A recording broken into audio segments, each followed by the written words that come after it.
asylum, but we got them both. They sent from their mental institutions. They sent from their jails, prisons. They were drug dealers. They were drug kingpins. They sent everybody bad into the United States, but no longer. And we have now a border where nobody gets through. In addition, Venezuela unilaterally seized and stole American oil, American assets, and American platforms, costing us billions and billions of dollars. They did this a while ago, but we never had a president that did anything about it. They took all of our property. It was our property. We built it. And we never had a president that decided to do anything about it. Instead, they fought wars that were 10,000 miles away. We built Venezuela oil industry with American talent, drive, and skill, and the socialist regime stole it from us during those previous administrations, and they stole it through force. This constituted one of the largest thefts of American property in the history of our country. Considered the largest theft of property in the history of our country. Massive oil infrastructure was taken like we were babies, and we didn't do anything about it. I would have done something about it. America will never allow foreign powers to rob our people or drive us back into and out of our own hemisphere. That's what they did. Furthermore, under the now deposed dictator Maduro, Venezuela was increasingly hosting foreign adversaries in our region and acquiring menacing offensive weapons that could threaten U.S. interests and lives. And they used those weapons last night. Potentially in league with the cartels operating along our border.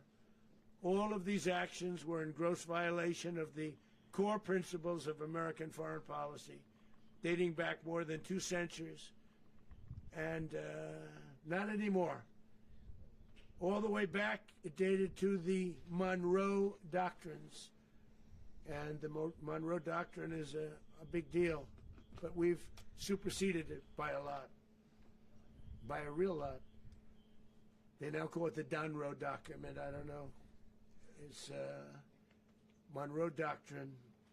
We sort of forgot about it. It was very important, but we forgot about it. We don't forget about it anymore. Under our new national security strategy, American dominance in the Western Hemisphere will never be questioned again.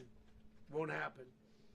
So just in concluding, for decades, other administrations have neglected or even contributed to these growing security threats in the Western Hemisphere. Under the Trump administration, we are reasserting American power in a very powerful way in our home region. And our home region is very different than it was just a short while ago. The future will be, and we did this in my first term. We had great dominance in my first term, and we have far greater dominance right now. Everyone's coming back to us. The future will be determined by the ability to protect commerce and territory and resources that are core to national security. These are core to our national security. Just like tariffs are, they've made our country rich, and they've made our national security stronger than ever before. But these are the iron laws that have always determined global power. And we're going to keep it that way. We will secure our borders. We will stop the terrorists. We will crash the cartels. And we will defend our citizens against all threats, foreign and domestic. Other presidents may have lacked the courage or whatever to defend America. But I will never allow terrorists and criminals to operate with impunity against the United States. This extremely successful operation should serve as warning to anyone who would threaten American sovereignty or endanger American lives. Very importantly, the embargo on all Venezuelan oil remains in full effect. The American armada remains poised in position, and the United States retains all military options until United States demands have been fully met and fully satisfied. All political and military figures in Venezuela should understand what happened to Maduro can happen to them, and it will happen to them if they aren't just, fair, even to their people. The dictator and terrorist, Maduro, is finally gone in Venezuela. People are free. They're free again. It's been a long time for them, but they're free. America is a safer nation this morning. It's a prouder nation this morning because it didn't allow this horrible person and this country that was doing very bad things to us. It didn't allow it to happen. And the Western Hemisphere is right now a much safer place to be. So I want to thank everybody for being here. I want to thank General Raisin Kane. He's a fantastic man. I've worked with a lot of generals. I worked with some I didn't like. I worked with some I didn't respect. I worked with some that just weren't good. But this guy is fantastic. I watched last night one of the most precise attacks on sovereignty. I mean, it was an attack for justice. And I'm very proud of him, and I'm very proud of our Secretary of War, Pete Hegseth, who I'm going to ask to say a few words. Thank you very much. Mr. President, can you explain how the U.S. will run Venezuela? Well, thank you, Mr. President. Finally, a commander-in-chief the world respects and the American people deserve. And as the President said, words can barely capture the bravery and the power and the precision of this historic operation. A massive joint military and law enforcement raid flawlessly executed by the greatest Americans our country has to offer. American warriors are second to none, the best in the world and the best of our country. What all of us witnessed last night was sheer guts and grit, gallantry, and glory of the American warrior. I'm simply humbled by such men.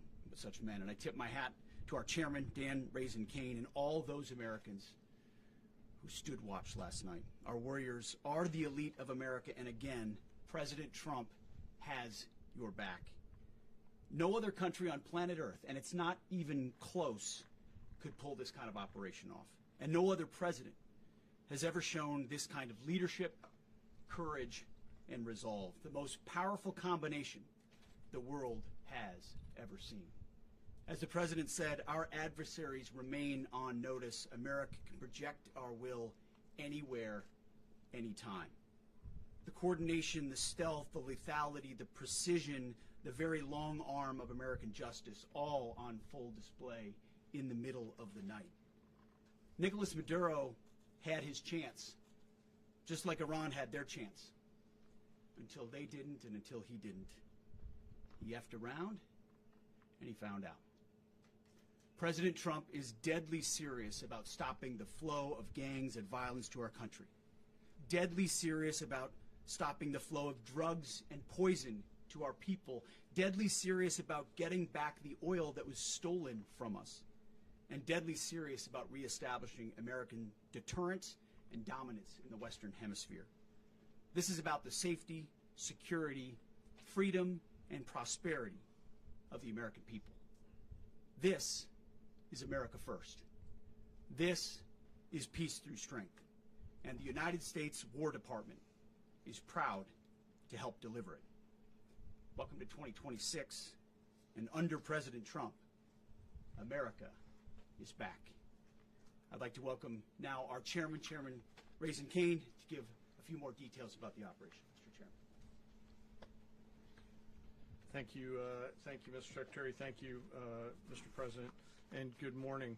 Last night, on the order of the President of the United States and in support of a request from the Department of Justice, as the President said, the United States military conducted an apprehension mission in Caracas, Venezuela, to bring to justice two indicted persons, Nicolas and Cecilia Maduro.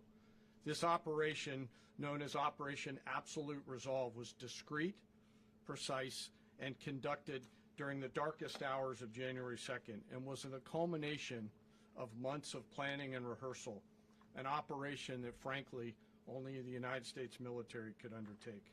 What I'd like to do this morning is talk to you through some of the preparation and the details without compromising any of our tactics, techniques, and procedures. There is always a chance that we'll be tasked to do this type of mission again. Our interagency work began months ago and built on decades of experience of integrating complex air, ground, space, and maritime operations. While the past 2 decades have honed the skills of our special operations forces, This particular mission required every component of our joint force, with soldiers, sailors, airmen, Marines, and Guardians working in unison with our intelligence agency partners and law enforcement teammates in an unprecedented operation. We leveraged our unmatched intelligence capabilities and our years of experience in hunting terrorists, and we could not have done this mission without the incredible work by various intelligence agencies, including the CIA, NSA, and NGA. We watched, we waited, we prepared, we remained patient and professional. This mission was meticulously planned, drawing lessons from decades of missions over the last many years, many missions over these last many years. This was an audacious operation that only the United States could do. It required the utmost of precision and integration within our joint force. And the word integration does not explain the sheer complexity of such a mission. An extraction so precise it involved more than 150 aircraft launching across the Western Hemisphere in close coordination, all coming together in time and place to layer effects for a single purpose: to get an interdiction force into downtown Caracas while maintaining the element of tactical surprise. Failure of one component of this well-oiled machine would have endangered the entire mission, and failure is never an option for America's joint force. Those in the air over Caracas last night were willing to give their lives for those on the ground and in the helicopters. Let me talk a little bit about the preparation. After months of work by our intelligence teammates to find Maduro and understand how he moved, where he lived, where he traveled, what he ate, what he wore, what were his pets, in early December, our force was set pending a series of aligned events. Key was choosing the right day to minimize the potential for civilian harm and maximize the element of surprise, and minimize the harm to the indicted personnel, so as the President said, they could be brought to justice. And as the President said earlier today, weather in Venezuela is always a factor this time of the year. And over the weeks through Christmas and New Year's, the men and women of the United States military sat ready, patiently waiting for the right triggers to be met and the President to order us into action. Last night, the weather broke just enough, clearing a path that only the most skilled aviators in the world could maneuver through. Ocean, mountain, low cloud ceilings, but when tasked with a mission, this organization does not quit. At 10:46 p.m. Eastern Time last night, the President ordered the United States military to move forward with this mission. He said to us, and we appreciate it, Mr. President, good luck and Godspeed. And those words were transmitted to the entire joint force. Over the course of the night, aircraft began launching from 20 different bases on land and sea across the Western Hemisphere. In total, more than 150 aircraft, bombers, fighters, intelligence, reconnaissance, surveillance, rotary wing were in the air last night. Thousands and thousands of hours of experience were airborne. Our youngest crew member was 20, and our oldest crew member was 49, and there's simply no match for American military might. As the night began, the helicopters took off with the extraction force, which included law enforcement officers, and began their flight into Venezuela at 100 feet above the water. As they approached Venezuelan shores, the United States began layering different effects provided by Spacecom, Cybercom, and other members of the interagency to create a pathway. Overhead, those forces were protected by aircraft from the United States Marines, the United States Navy, the United States Air Force, and the Air National Guard. The force included F-22s, F-35s, F-18s, EA-18s, E-2s, B-1 bombers, and other support aircraft, as well as numerous remotely piloted drones. As the force began to approach Caracas, the Joint Air Component began dismantling and disabling the air defense systems in Venezuela, employing weapons to ensure the safe passage of the helicopters into the target area. The goal of our air component is, was, and always will be to protect the helicopters and the ground force and get them to the target and get them home. As the force crossed the last point of high terrain where they'd been hiding in the clutter, we assessed that we had maintained totally the element of surprise. As the helicopter force ingressed towards the objective at low level, we arrived at Maduro's compound at 1:01 a.m. Eastern Standard Time, or 2:01 a.m. Caracas local time, and the apprehension force descended into Maduro's compound and moved with speed, precision, and discipline towards their objective and isolated the area to ensure the safety and security of the ground force while apprehending the indicted persons. On arrival into the target area, the helicopters came under fire, and they replied with that fire with overwhelming force in self-defense. One of our aircraft was hit but remained flyable, and as the President said earlier today, all of our aircraft came home, and that aircraft remained flyable during the rest of the mission. As the operation unfolded at the compound, our air and ground intelligence teams provided real-time updates to the ground force, ensuring those forces could safely navigate the complex environment without unnecessary risk. The force remained protected by overhead tactical aviation. Maduro and his wife, both indicted, gave up and were taken into custody by the Department of Justice, assisted by our incredible U.S. military with professionalism and precision, with no loss of U.S. life. After securing the indicted persons, the force began to prep for departure. Helicopters were called in to exfiltrate the extraction force, while fighter aircraft and remotely piloted aircraft provided overhead coverage and suppressive fire. There were multiple self-defense engagements as the force began to withdraw out of Venezuela. The force successfully exfiltrated and returned to their afloat launch bases, and the force was over the water at 3:29 a.m. Eastern Standard Time with indicted persons on board. And both Maduro and his wife were embarked aboard the USS Uejima. In closing, what we've witnessed today is a powerful demonstration of America's joint force. We think, we develop, we train, we rehearse, we debrief, we rehearse again and again, not to get it right, but to ensure that we cannot get it wrong. Our jobs are to integrate combat power so when the order comes, we can deliver overwhelming force at the time and the place of our choosing against any foe anywhere in the world. I am immensely proud today of our joint force and filled with gratitude to represent them here today. There is simply no mission too difficult for these incredible professionals and the families that stand by them and support them. As we stand here this morning, our forces remain in the region at a high state of readiness, prepared to project power, defend themselves, and our interests in the region.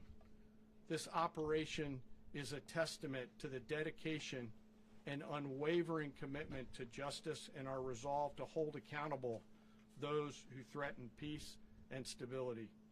In closing, I want to express my heartfelt gratitude to the brave men and women who executed this mission. Their courage and tireless commitment to our nation are what makes us strong. Thank you, Mr. Secretary, and thank you, Mr. President. Well, I don't have much to add to what you've heard now, other than the following points. Nicolas Maduro was indicted in 2020 in the United States. He is not the legitimate president of Venezuela. That's not just us saying it. The first Trump administration, the Biden administration, the second Trump administration, none of those three recognized him. He's not recognized by the European Union and multiple countries around the world. He is a fugitive of American justice with a $50 million reward, which I guess we saved $50 million. And we should make sure. Yeah, exactly. But don't let anybody claim it. Nobody deserves it but us. But I want to be clear about one thing. Nicolas Maduro had multiple opportunities to avoid this. He was provided multiple very, very, very generous offers and chose instead to act like a wild man, chose instead to play around. And the result is what we saw tonight.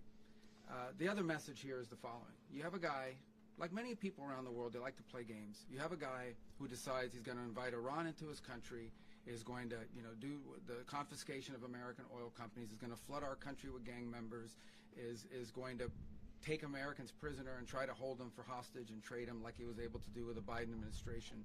Basically likes to play games all this time and thinks nothing's going to happen. And I hope what people now understand is that we have a president. The 47th president of the United States is not a game player. When he tells you that he's going to do something, when tells you he's going to address a problem, he means it. He actions it. I can tell you, I've watched this process now for 14, 15 years, been around it. Everybody talks. I'm going to do this. I'm going to do that. When I get there, we're going to do this. We're going to take. This is a president of action. Like, I don't understand yet how they haven't figured this out. And now, if you don't know, now you know. Because this is the way it's going to play out. And I think people need to understand that this is not a president that just talks and does letters and press conferences. And, if he says he's serious about something, he means it. And this is something that was a direct threat to the national interest of the United States. And the president addressed it.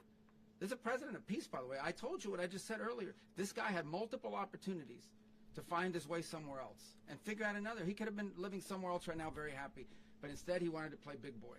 And so now, he's got other sets of problems on his hands. And but I think the message here should be for the world. Look, the president doesn't go out looking for people to pick fights with. He's not generally wants to get along with everybody. We'll talk and meet with anybody. But don't play games. Don't play games with this president's in office because it's not going to turn out well. And so I hope that, I guess that lesson was learned last night, and we hope it'll be instructive moving forward. Is that a message for Cuba? Mr. President. Mr. President. You said that the U.S. is going to run Venezuela. So who's in power right now?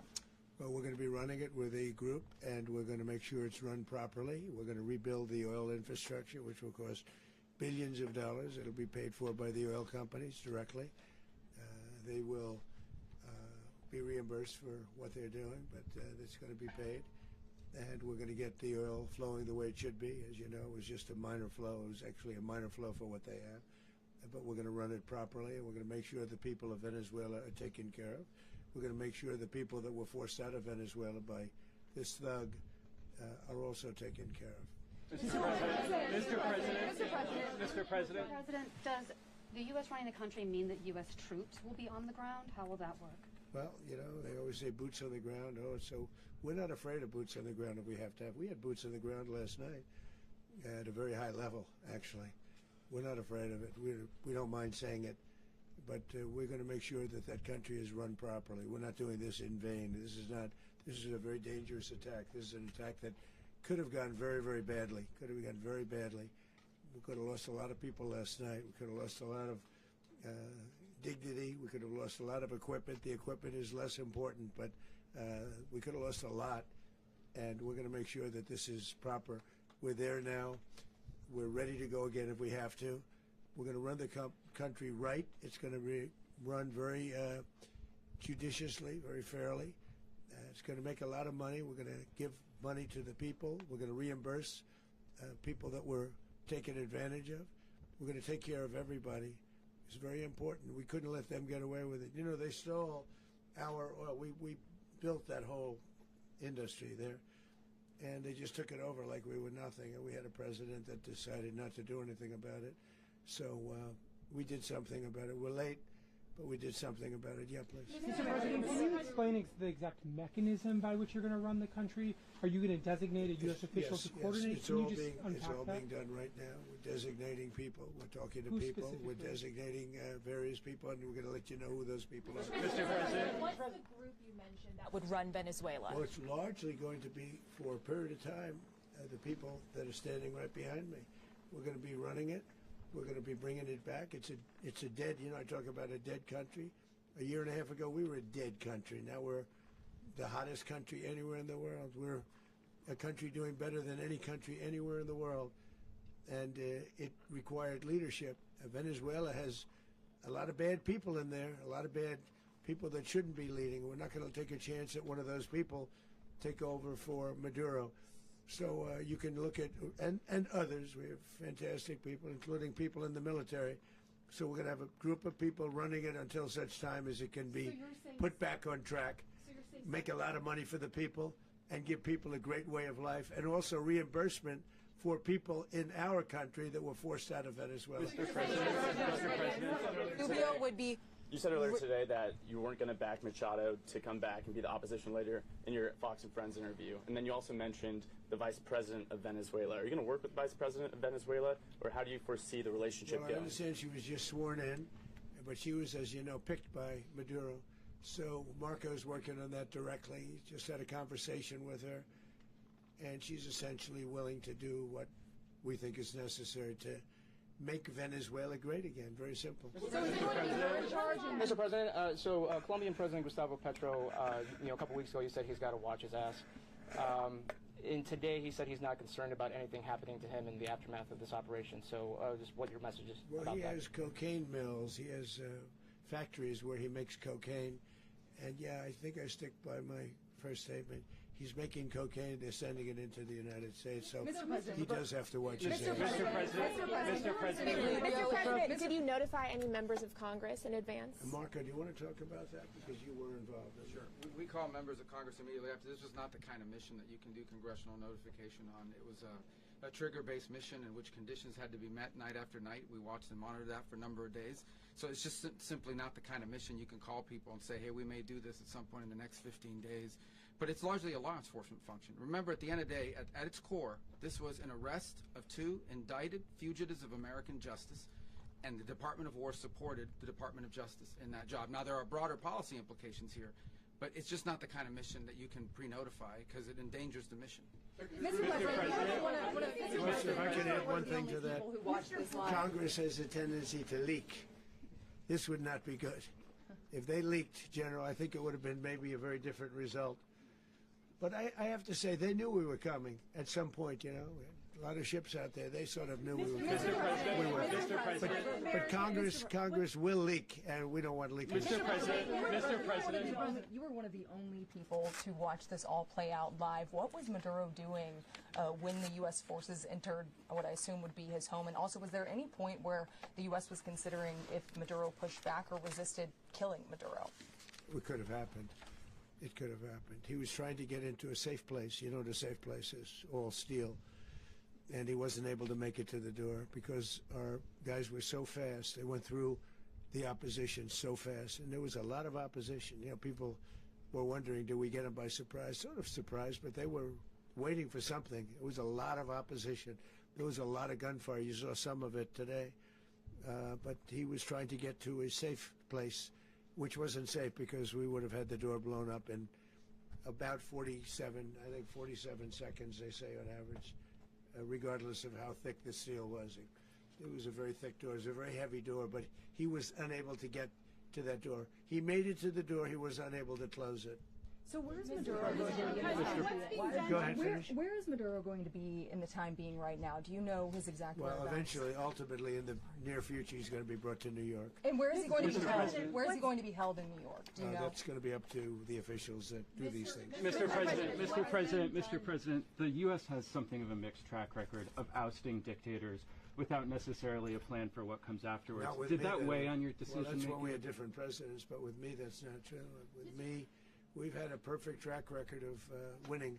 We win a lot, and we win. If you look at Soleimani, you look at al-Baghdadi, you look at the Midnight Hammer. Midnight Hammer was incredible. Right now, you wouldn't have peace in the Middle East. We have essentially peace in the Middle East because of that. If we weren't successful with Midnight Hammer, you wouldn't have peace in the Middle East. So, with me, you've had a lot of victory. You've had only victories. You've had no losses. Yeah. Mr. President, can you? How long do you expect the U.S. to run Venezuela, and how soon do you want the Venezuelan people to hold elections? So I'd like to do it quickly, but it takes a period of time. You know, we're rebuilding. We have to rebuild their whole infrastructure. Does The that reach infrastructure months, is years? rotted. It's actually very dangerous. It's blow-up territory. Oil is very dangerous. It's a very dangerous thing to take out of the ground. It can kill a lot of people. It has killed a lot of people doing just that. The infrastructure is old. It's rotted. Much of it is stuff that we put there 25 years ago, and we're going to be replacing it. And we're going to take a lot of money out so that we can take care of the country. Are you saying that Secretary Rubio and Mr. President, China, Russia, and Iran have interests in Venezuela. How does this operation affect your relationships with them when it comes to the oil in terms of and China drugs? and Russia, well, Russia when we get things straightened out. But in terms of other countries that want oil, we're in the oil business. We're going to sell it to them. We're not going to say we're not going to. In other words, we'll be selling oil probably in much larger doses because they couldn't produce very much because their infrastructure was so bad. So we'll be selling large amounts of oil to other countries, many of whom are using it now, but I would say many more will come. Are you saying that, Mr. President, are you saying that? Oh. Mr. President, thank you. What is your message to the people of Venezuela today? Of course, the civilian population specifically, they have a lot of questions. What is your message to the people of Venezuela? That you're going to have peace, justice. You're going to have some of the riches that you should have had for a long period of time. It was stolen from you. But you're going to have peace and you're going to have safety. You're going to have justice. You're going to have a country. You're going to have a real country. You're going to have potentially a great country. You know, if you go back 20 years, maybe even a little longer ago, that was a great country. And they destroyed it. Remember I said that if we lose this election, the United States will be Venezuela on steroids. That's what would have happened. Had we lost the election, the 2024 election, we suffered so badly when you look at the border from 2020. What they did, what Joe Biden administration did to our country should never be forgotten. But if we had to go through another year of that, we wouldn't have. We would be exactly where Venezuela was in terms. I used to say, if they win, we're going to be Venezuela on steroids, and that's what would have happened. President, thank you. Are you saying that Secretary Hegseth and Rubio are going to be running Venezuela, and will you be sending in U.S. military They're going troops to be a provide? team that's working with the people of Venezuela to make sure that we have Venezuela right. Because for us to just leave, who's going to take over? I mean, there is nobody to take over. You have a vice president who's been appointed by Maduro. And right now she's the vice president, and she's, I guess, the president. She was sworn as president just a little while ago. She had a long conversation with Marco, and she said, we'll do whatever you need. I think she was quite gracious, but she really doesn't have a choice. We're going to have this done right. We're not going to just do this with Maduro, then leave like everybody else, leave and say, you know, let it go to hell. If we just left, it has zero chance of ever coming back. We'll run it properly. We'll run it professionally. We'll have the greatest oil companies in the world go in and invest billions and billions of dollars and take out money, use that money in Venezuela. And the biggest beneficiary are going to be the people of Venezuela. And also, I can't stress this strongly enough, the people that got thrown out of Venezuela that are now in the United States, and frankly, some want to stay and some probably want to go back. Yeah. So, Mr. President, what is being done to protect Americans in the country, and were any of the detained Americans Well, right now they're very last protected night? because nobody's going to mess with us. They're very protected. The people of, and we let them know that you better not touch one of them. Are you concerned that bad elements of the Maduro regime will remain in place? Well, we know who they are. We're on them, and they're acting much differently now than they would have acted 2 days ago. And what can you Okay, say wait, about behind you, please. Mr. President, why is running a country in South America America first? Well, I think it is because we want to surround ourselves with good neighbors. We want to surround ourselves with stability. We want to surround ourselves with energy. We have tremendous energy in that country. It's very important that we protect it. We need that for ourselves. We need that for the world. And we want to make sure we can protect it. Yes, sir. Please, go ahead. Yeah, is there a message here for Cuba and Diaz-Canel? Well, Cuba's an interesting case. Cuba is, not doing very well right now. That system has not been a very good one for Cuba. The people there have suffered for many, many years. And I think Cuba is going to be something we'll end up talking about because Cuba is a failing nation right now, very badly failing nation. And we want to help the people of It's very similar in the sense that we want to help the people in Cuba, but we want to also help the people that were forced out of Cuba and living in this country. Do you want to say something about that, Marco, please? Well, I mean, I just gave you a statement a few minutes ago about, when the president speaks, you should take him seriously. So suffice it to say, Cuba is a disaster. It's run by incompetent, senile men, and in some cases, not senile but incompetent nonetheless. It has no economy. It's in total collapse. And by the way, they were, all the guards that helped protect Maduro, this is well known, their whole spy agency, all that were full of Cubans. I mean, they basically, it's amazing. This poor island took over Venezuela in some cases. One of the biggest problems that Venezuelans have is they have to declare independence from Cuba that tried to basically colonize it from a security standpoint. So, yeah, look, if I lived in Havana and I was in the government, I'd be concerned, at least a little bit. Are you cutting off the oil flow to Cuba from Venezuela? Well, the president already announced a week ago that anything that's sanctioned, it's sanctioned oil, it's not going to be allowed to get there. So that's an example. The answer is yes. Mr. President, Is the U.S. aware of the location of opposition leader Machado, and have you been in contact with her? No, we haven't. No, we haven't. How many hesitations about Machado as the next leader? On Monday. Oh, I think it would be very tough for her to be the leader. She doesn't have the support within, or the respect within the country. She's a very nice woman, but she doesn't have the respect. Mr. President, is it possible that the U.S. ends up administrating Venezuela for years? Well, it won't cost us anything because the money coming out of the ground is very substantial, so it's not going to cost us anything. So the U.S. isn't going to dedicate we will. money to...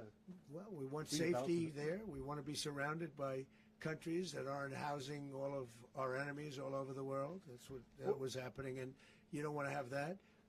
But we're going to be rebuilding, and we're not spending money. The oil companies are going to go in. They're going to spend money. We're going to take back the oil that, frankly, we should have taken back a long time ago. A lot of money is coming out of the ground. We're going to get reimbursed for all of that. We're going to get reimbursed for everything that we spend. So it's going to be a very important. This is a very big evening that took place last night. We have to be surrounded by safe, secure countries, and we also have to have energy. Very important. We have to have energy that's real energy, not where they're getting 4% and 5% of the energy out of the ground. You take a look, it was such a disaster. So what's going to happen with Venezuela, I think, over the next period of a year is going to be a great thing. And the people of Venezuela will be the biggest beneficiaries. Mr. President, on Monday, U.S. military. Mr. President, thank you. What did you last speak to Maduro about when you spoke? And is the Well, US I don't want to get into the Venezuela? conversations, but I did have conversations with him, and I said, you got to surrender. And I actually thought he was pretty close to doing so, but now he wished he did, yeah. Mr. President, can you explain, you said that Maduro is responsible for drug trafficking. You recently pardoned the former president of Honduras who was convicted on many drug trafficking. Can you explain how these two situations are different? And would you ever pardon Maduro? I endorsed, as you know, the winning president, the man who won in Honduras. I endorsed the man who won in Chile. I endorsed the man who won in Argentina. And we are doing very well with that whole group. What the man that I pardoned was, if you could equate it to us, he was treated like the Biden administration treated a man named Trump. That didn't work out too well for them. This was a man who was persecuted very unfairly. He was the head of the country. He was persecuted very unfairly. And there are a number of them. And we felt that it was a very unfair situation that happened to him. He's also a party member of the man who won. So obviously the people liked what I did. And one of the reasons that was done is because of the fact that the party in power felt very strongly that that man was treated very badly. I studied it very quickly, and then I studied it in great detail. I went to a lot of the people standing behind me, and they felt that that man was persecuted and treated very badly. That's why I gave him a pardon. Mr. President, you referenced boots on the ground earlier. Can you just sort of button this up? Do you envision the U.S. military having a presence in Venezuela as the U.S. runs that country? Well, no, we're going to have a presence in Venezuela as it pertains to oil, because we have to have, we're sending our expertise in. So you may need something, not very much. But no, we're going to be taking out a tremendous amount of wealth out of the ground, and that wealth is going to the people of Venezuela and people from outside of Venezuela that used to be in Venezuela. And it goes also to the United States of America in the form of reimbursement for the damages caused us by that country. So I want to thank you all very much. Thank you. Do you have one? Yes, please.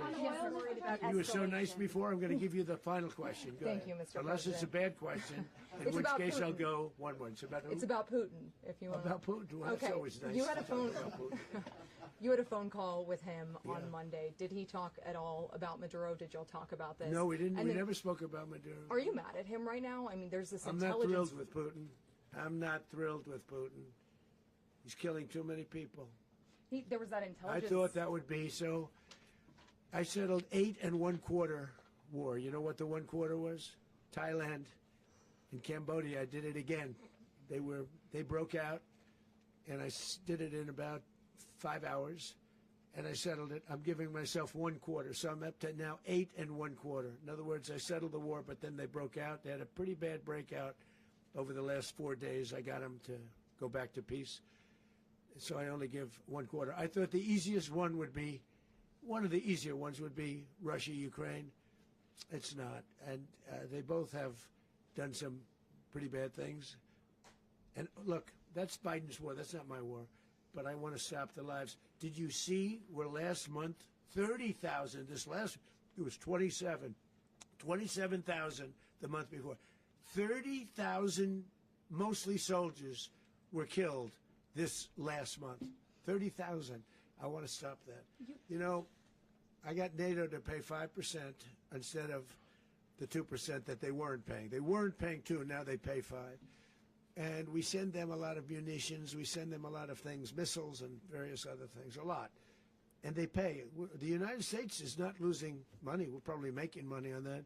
It's the last thing I care about. I just want to stop all those people. We're losing 25, 30,000 human beings. They come from 2 places that are very far away.